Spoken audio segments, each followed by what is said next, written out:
Pero dijiste que grabar. ¿Ya les avisaste? Sí, ya hace rato.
Thank everybody for being here.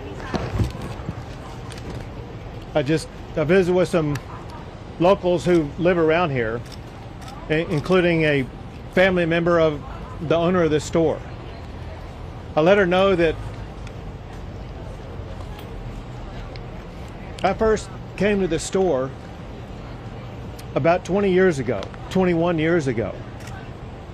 Been to this store every year for many years. I've seen these little campers since they were just a little bit bigger than toddlers, young kids. I've seen them grow and mature into beautiful young men and women. Nothing is as heart-wrenching as hearing the stories of what the girls around here, especially the girls at Camp Mystic, went through. To see where they lived in one moment, where they disappeared the next moment, and were gone forever a few moments after that. I wanted these people to know, I want you all to know, the hearts of our fellow Texans are breaking every single day because of what people of this community and the surrounding area are going through. There's nothing more important on our hearts and minds than the people of this community, especially those who are still lost. I told them what we were doing, not just today, but what we are going to be doing for the days, weeks, and months to come. This is what they needed to hear.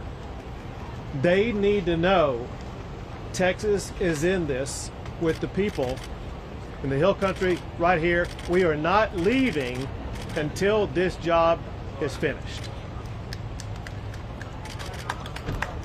The job right now, the primary job right now, continues to be locating everybody who was affected by this flood. There still remain those who are missing. We have to find every single person who's missing. And that's job number one. While we are doing that job, it's important that we also be conducting other business affecting this storm. We did several things in that regard today. One is to get a better assessment about what exactly needed to be provided for the community. We took a flyover to get that assessment. I've been here for multiple times over the course of the past 2 decades, but multiple times over the course of just this one flooding episode. And I have a good feel on the ground of what is needed. But when you're in the air, you get a fuller perspective of how widespread, how catastrophic the damage is, and what must be done to fully address it. We were able to process that better today when we flew around. And on that fly around today, I had with me the Speaker of the House, Dustin Burrows, who's going to speak after myself. I want to provide you with some information, some of which is just now updated. First, the numbers that I have is that there are 94 fatalities. 94 fatalities associated with this flooding event in this area. Separate from that, in other flooding events in other parts of the state of Texas, there's another 15 fatalities for a total of 109. To put this into perspective, just in the Kerr and Kendall counties alone, there are far more fatalities than there were in Hurricane Harvey. That's how catastrophic this is. I also have some updated numbers on those who are missing. First, from Camp Mystic. My information is those who are missing is down to now 5 campers and 1 counselor. 5 campers and 1 counselor missing. In addition to that, there is another child not associated with the camp who is missing.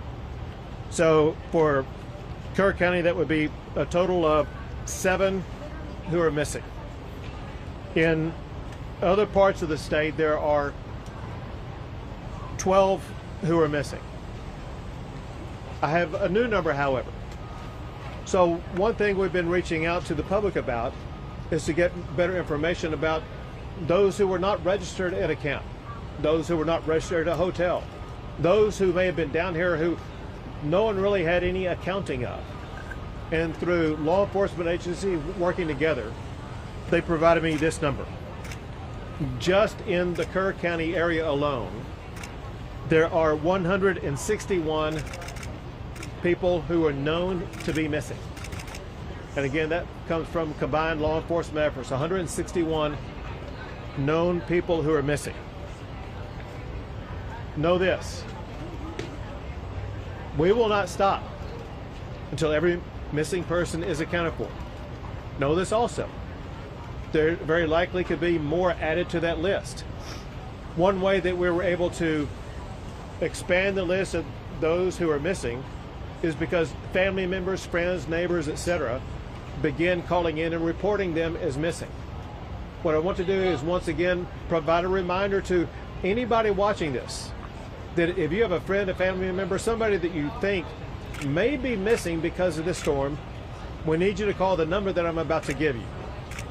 It is 830-258-1111.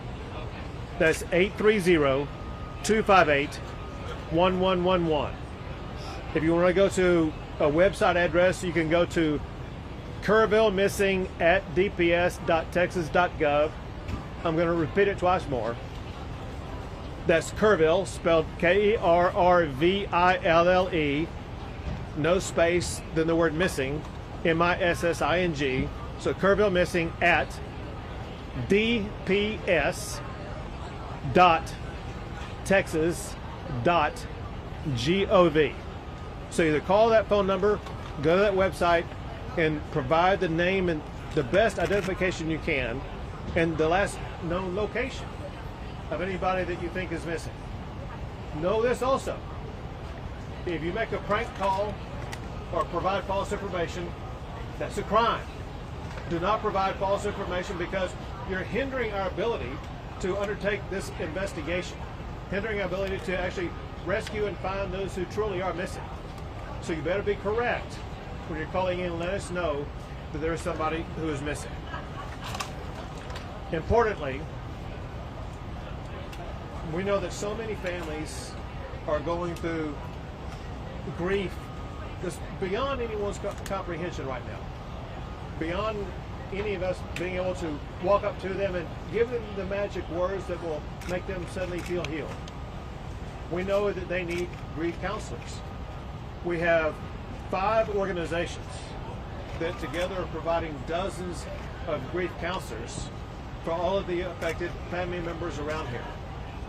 It's so important at times like this for family members to access that grief counseling so they can have their mental and emotional health needs addressed in what may be the most challenging time of their lives. Something else that's a help as we begin the process of helping places like the Hunt store, the local community, Hunt, Texas, be able to rebuild. One thing that is speeding that recovery was the immediate granting of the major master declaration that was granted by President Trump. It immediately opened not only access to more funding, but also access to more resources to be able to more quickly and more effectively respond to this storm. That includes debris removal, which has already begun. It includes assistance for individuals who are eligible to apply, and the Director of Texas Division of Emergency Management will explain more about that in a second. But there are two categories of people or entities that there is money available to assist. One are individuals affected by the storm. Another are public entities like the town of Hunt, like the town of Kerrville, like the county of Kerr, etc.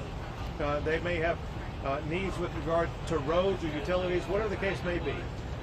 Now the assistance is available for them to more effectively and more quickly address that. With regard to roads, anybody who's driven around here knows that there are some roads that need repairs. The Texas Department of Public Safety is working 24/7 to make sure they're going to be getting these roads repaired and passable as quickly as possible.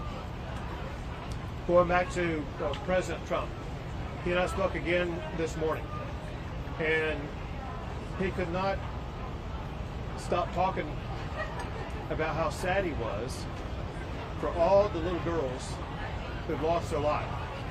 He recounted his own understanding of what happened with what was really a tsunami wave of wall of water that swept too many of them away. And he cares a lot about those young ladies. And he wants to step up and make sure that any need that we have here in Texas is going to be met very quickly. And he's already done that by helping to provide the quick assistance by sending down Secretary Christy Nome, who, listen, I've been dealing with events like this for 10 years. Never have I seen someone respond as quickly and as effectively as what Secretary Nome did. Also, while coming over here, I received this text from Secretary Kennedy that says the following. It says, Governor Abbott, it's Secretary Robert Kennedy. It says, we are set to declare a public health emergency for the Texas Hill Country flash floods. This will make it easier for healthcare and mental health providers from out of state to help both by traveling to the area and by telemedicine. Please let us know where we can be most helpful, which I will let him know. But I just wanted you to know about that new update. Now I would like to turn things over to the Speaker of the Texas House, Dustin Burrows.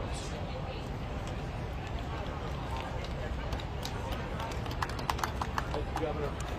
First, to the members of the community and all of those who've been impacted, the survivors, those who've lost loved ones, I know there's not any adequate words any of us can express to share our care and concern. But I want to promise you, every person in this state, every tip of it, we have held you in our thoughts, in our prayers, and we will continue to do so as you go through this and you take care of what I know all Texans can endure. I had the opportunity to fly with Governor-Abbott today over the damaged area. It is hard to comprehend the amount of water that came through in such a short period of time. It is unimaginable what the victims and survivors went through as they were faced with that, and we heard the stories about that. And looking at the debris and looking at the problems and all of the damage that's been done, I know there's a long road to recovery. But through that, we saw some silver linings. We saw Texas flags being flown proudly because we know people in this state are resilient. We saw people from all over the state coming together and working and volunteering and trying to begin helping rebuild and continuing with the search and recovery efforts. I have had members of the Texas House from all over the state looking for ways to help. You have a great local representative of West Verdell, but I promise you, every Texan, all 150 members of the Texas House have been looking for ways to help. Whether it's helping to raise money or wanting to do things, they are committed to it. I want to thank Governor Abbott for saying that we will address these issues in a special session in 2 weeks.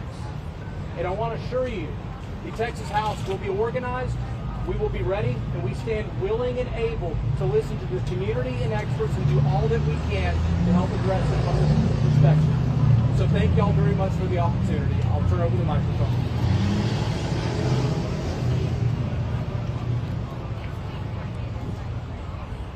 This is the kind of event that the Speaker of the House would have come to in an ordinary situation.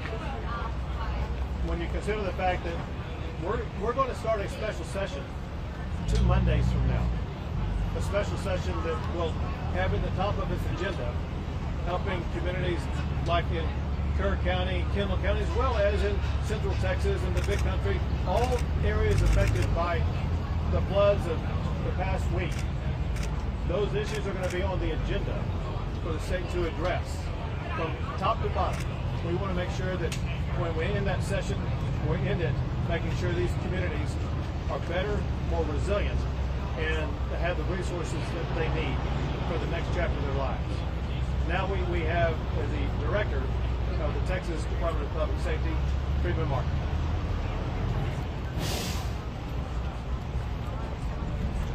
Governor, thank you.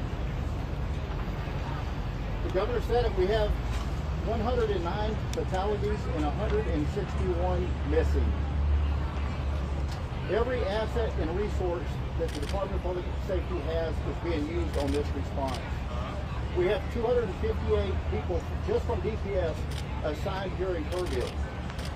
They're from the Highway Patrol, the Tactical Marine Unit, criminal investigators, Texas Rangers, SWAT, IOD and ICT, and victim services. And you ask, well, what do all these do? Everybody does something different. Everybody understands search and rescue.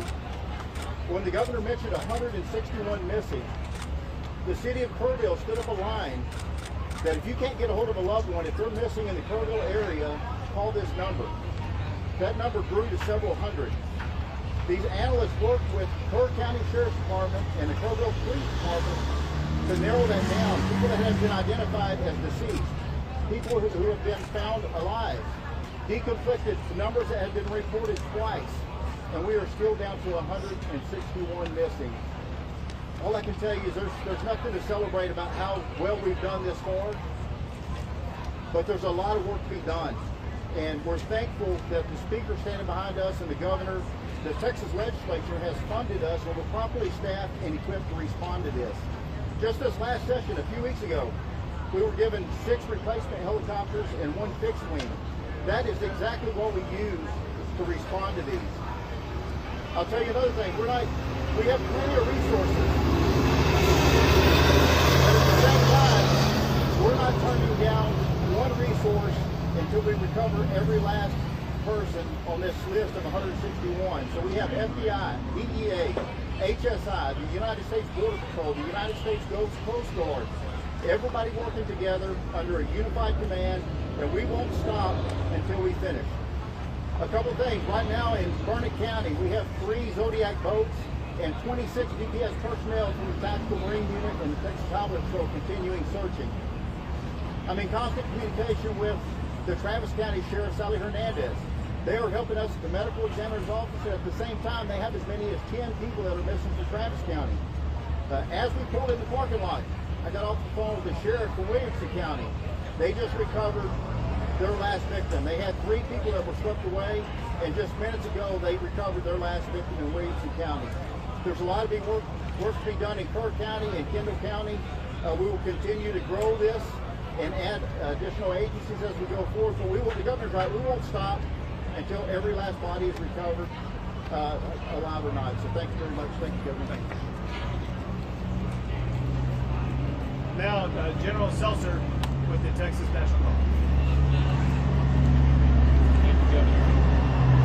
I just got off the phone about an hour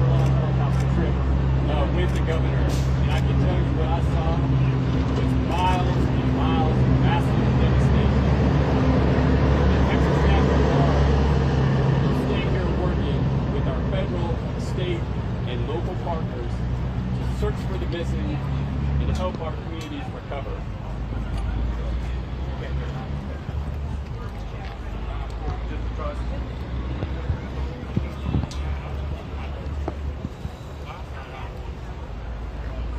We will continue using assets such as search crews on the ground, high-profile military vehicles, Black Hawk helicopters with rescue hoists, and heavy Chinook helicopters in order to conduct search and rescue, evacuation, and to insert critical safety teams into austere areas to help life-saving. Aiding us in the effort today is the arrival of 4 Black Hawk helicopters from the state of Arkansas. That grows our agency count to 13 helicopters in support of this effort. Additionally, overhead for the last 3 days, we have had MQ-9 Reaper remotely piloted aircraft conducting search and rescue operations.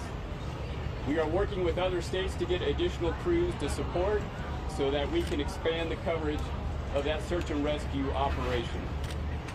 And lastly, we have shelter management crews that are working within the community to help those in need. I would like to close by saying something that the governor has said many times before. He said it many times today, but I'll emphasize it. Your National Guard will not leave until every person is found. And we will not leave until our communities are recovered. Thank you.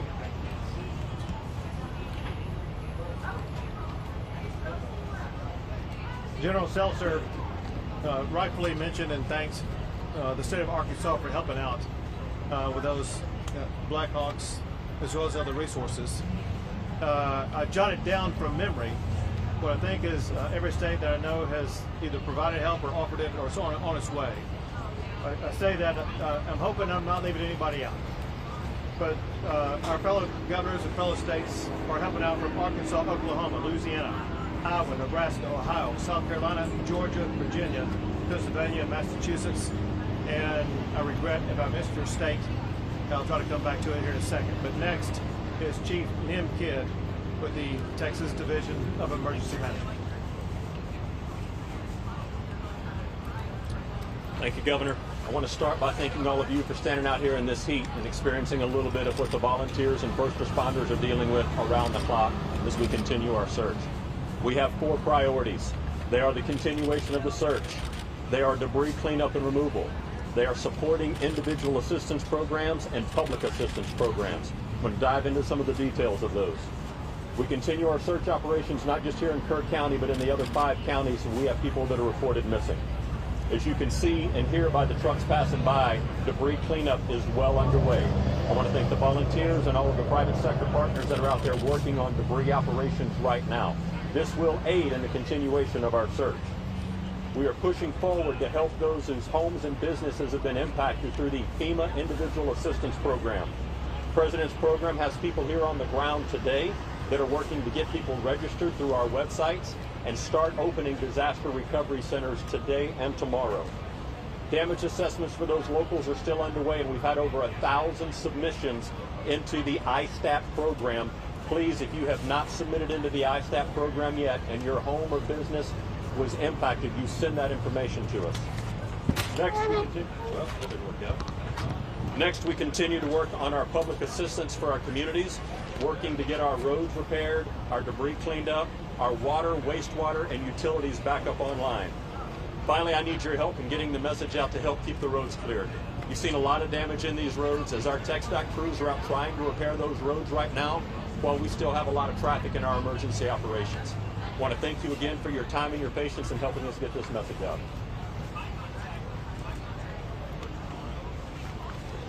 Thank you, Chief. Yesterday, I met with families that can't miss it. I made a commitment to them. The day before, I met with residents of Kerrville. Today, I met with residents of Hunt. I made a promise to all of them. Texas will not stop until we finish the job. We will not stop until we identify, recover every single body. We'll not stop until every road is rebuilt, every inch of debris is removed. We'll not stop because we are a state that cares about our people, cares about our communities, and we'll be with them every step of the way.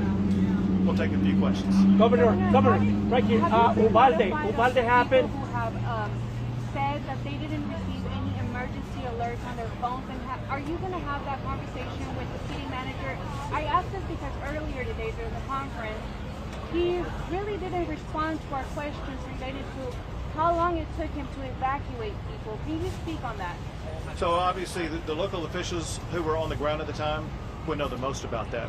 But let's talk about it in this way. That's going to be one of the issues that we begin to address in less than 2 weeks in the state legislature. We're going to address every aspect of this storm to make sure that we're going to have in place the systems that are needed to prevent deadly flooding events like this in the future. Governor, just one question. When Uvalde happened, Governor, you led an investigation that day. Are you going to ask for an investigation in this case? So we said when Harvey happened? No, Uvalde. When Uvalde happened, Yeah. and it was gross negligence back then. Now this happened, and the death toll is enormous. Are you going to ask for an investigation? Who is to blame here, Governor? Right. So I'm going to talk about two different things. The first part of your question, and that is an investigation. We know a special session's coming in about 10 days. That's where I would say where it begins. Candidly, those investigations will begin by both the House and Senate before we go into session. So probably beginning later this week or the early part of next week, there'll be committees formed that are already kind of working on ideas about ways to address this. Second part of the question needs to be addressed. You ask, I'm going to use your words, who's to blame? Know this. That's the word choice of losers. Let me explain one thing about Texas.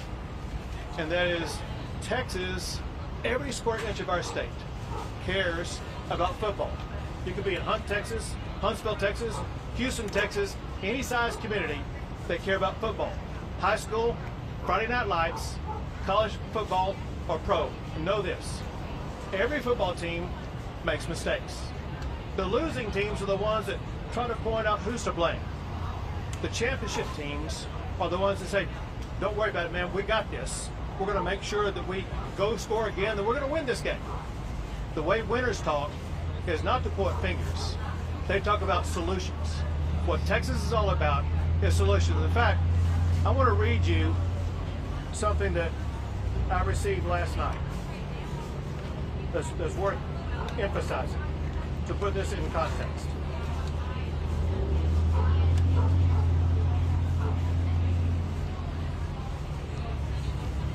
Tragedy has come. That part is done. What we do now, who we are now, that's what the story is still being written. Let it be one of grace, of grit, of fierce love in the face of grief. Let it be the kind of story that proves that the hill country may flood, but it does not fail. Say what you will about Texas, but when the rivers rise, so do we. Not with blame, not with bitterness, but with boots on the ground, arms around strangers, and hearts wide open. That's the Texas I know, and that's the America that I believe in. What this person wrote is what I know is true for all Texans, and what we will achieve every single day. Governor, over here, sir.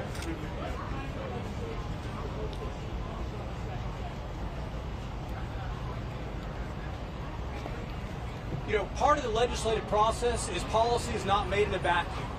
We have ideas. I've served on 2 investigatory committees out of the House before I was Speaker, both Uvalde and Panhandle wildfires. There are things that we can talk about, but it is too early to commit to know the specifics until we actually talk to the members of the community and hear what they think. Talk to the experts in the field. Talk to the first responders. That's what legislative hearings are for. We are ready to get started. The legislators I talked to, the members of the House, and I know the Senate, are very interested in finding solutions, to not accept that we can't do better. But we will have those hearings, we will synthesize what we get, and we will come up with legislation that I believe will make it to the governor's desk and make us a stronger, better, more resilient Texas. Governor Abbott, over here, sir. Governor, clearly there's growing concerns in this community. Well, so one thing that we're focused on is making sure that we deliver the right solutions. One thing the speaker just said is worth emphasizing, and that is that for us to provide real solutions, we actually need to hear from the people who are the ones most affected. The ones most affected, they're dealing with the grievance of having lost a child, or lost a business, or otherwise have their lives turned upside down. They don't have the capability right now of providing that information. We'll talk to local leaders, importantly, not just here, but across the state. And we want to make sure that we address what happened here, but at the same time, we want to make sure that we are able to implement measures that are going to be able to prevent loss in other regions going forward. So we have our work cut out for us, but I know the members of the House, members of the Senate, I know we'll work and get some meaningful things done. Governor Abbott, over here, sir. First of all, we want to acknowledge the superhuman work that's happening to support these rescue and recovery efforts, but there are growing concerns in this community. That's who is in charge. During those critical hours, when the first alert came in at 1:14, and when the wall of water arrives here just before 5 a.m., what is your level of concern here, and what are you looking into personally? So again, my focus isn't on trying to say, oh, you did wrong, or you should have done better there.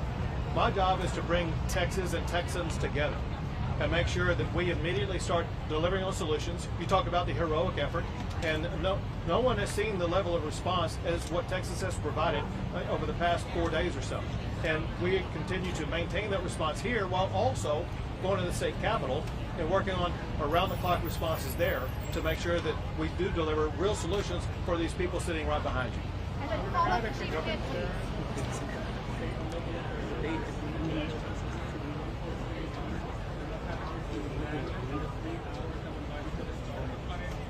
Sure. So what your question is about what local officials knew? You'd have to ask them.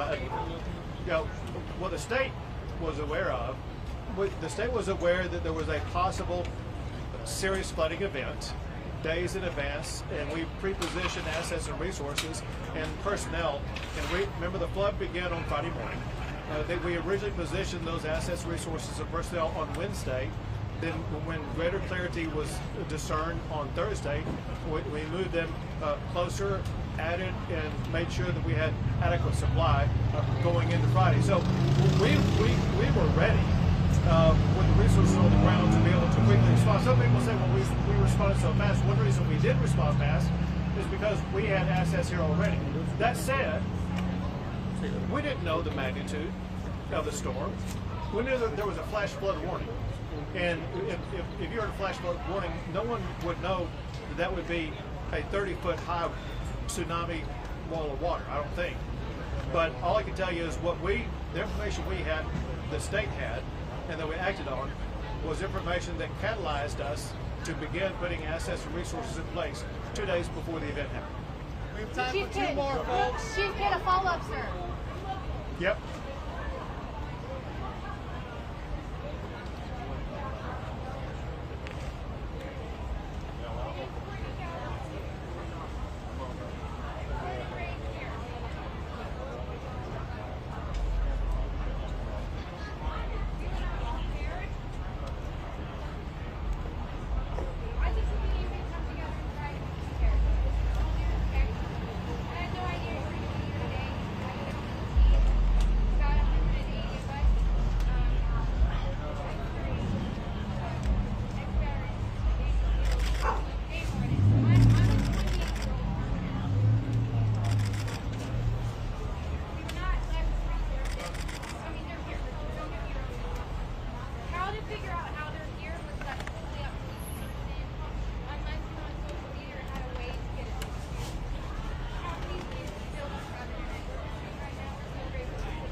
about 90% of the recovery that we're taking. We are so grateful for everyone that has been involved.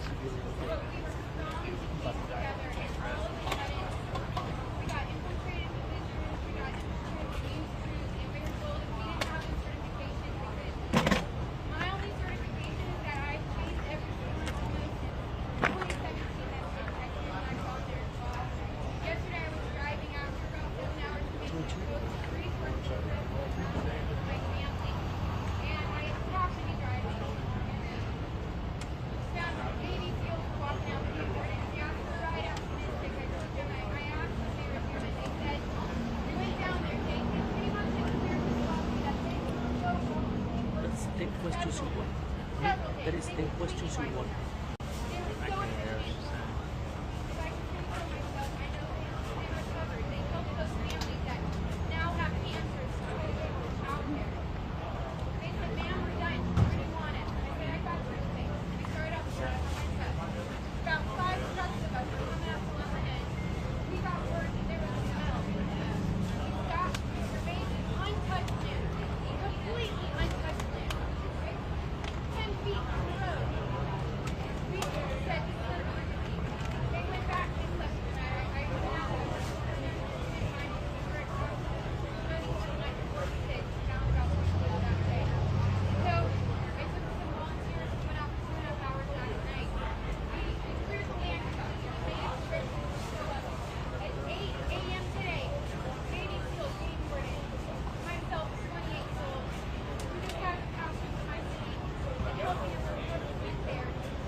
So if I can say this.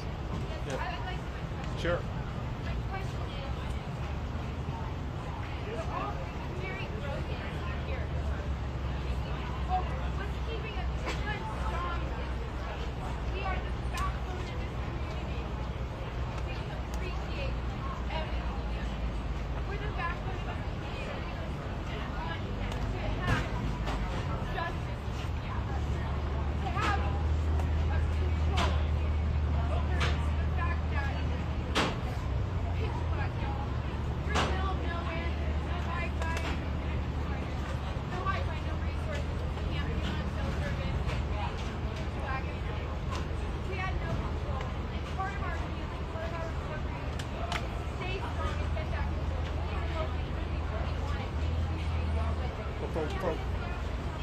Yeah, well, I'm gonna connect you with someone. Yeah. So let.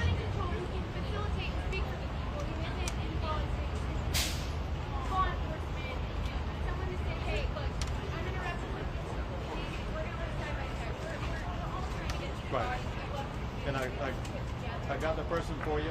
I'm going to give you her name, her number, let you connect with her. But let me say this. You know, people talk about how strong Texas is. People talk about how strong Texas is just because of people like you. People who don't wait around for orders and instructions. Yeah, so like, not just you, but like you. We saw the exact same response in Hurricane Harvey. People didn't wait for a boss to tell them what to do. There was no time clock to check in or check out. They said they're getting out their own canoe, their own kayak, and they're going to start helping neighbors before the sun rose up until after the sunset. But all I wanted to let you know is the spirit that lies within your heart. And use the word blood in your bloodstream. You have in your blood what Texas is all about. And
2 more questions.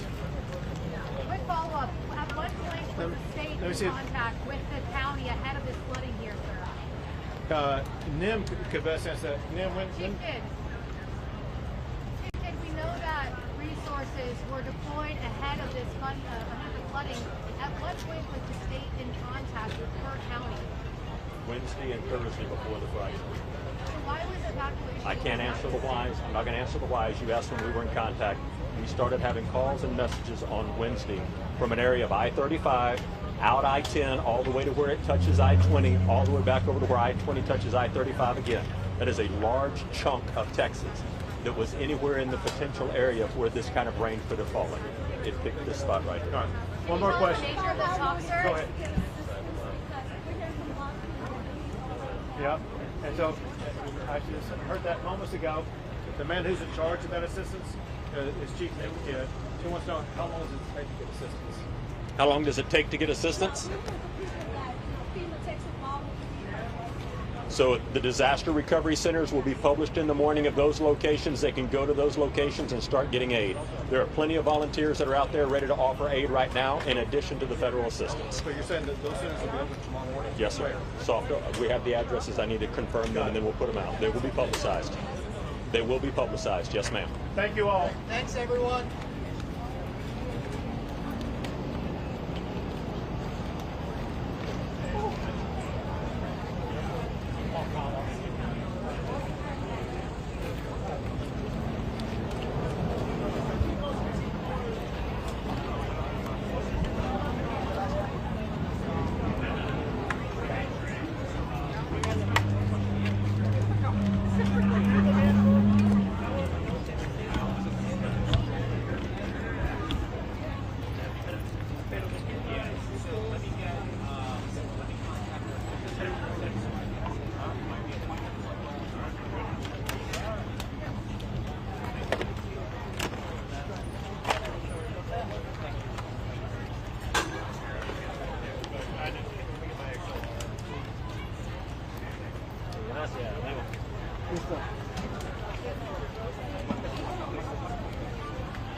Vamos, y no nos queda de otra. Saca el traje para vos. De verdad que sí. Eso viene.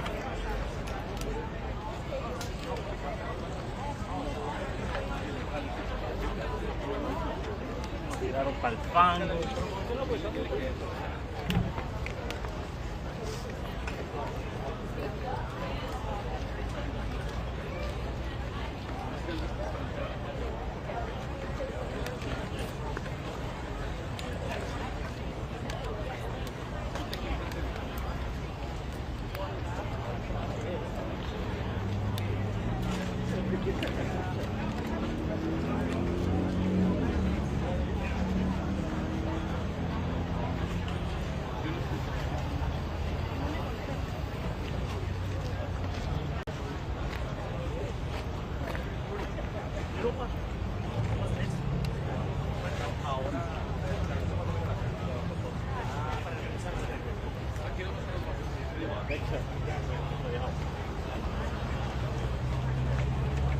Man, this thing's hot.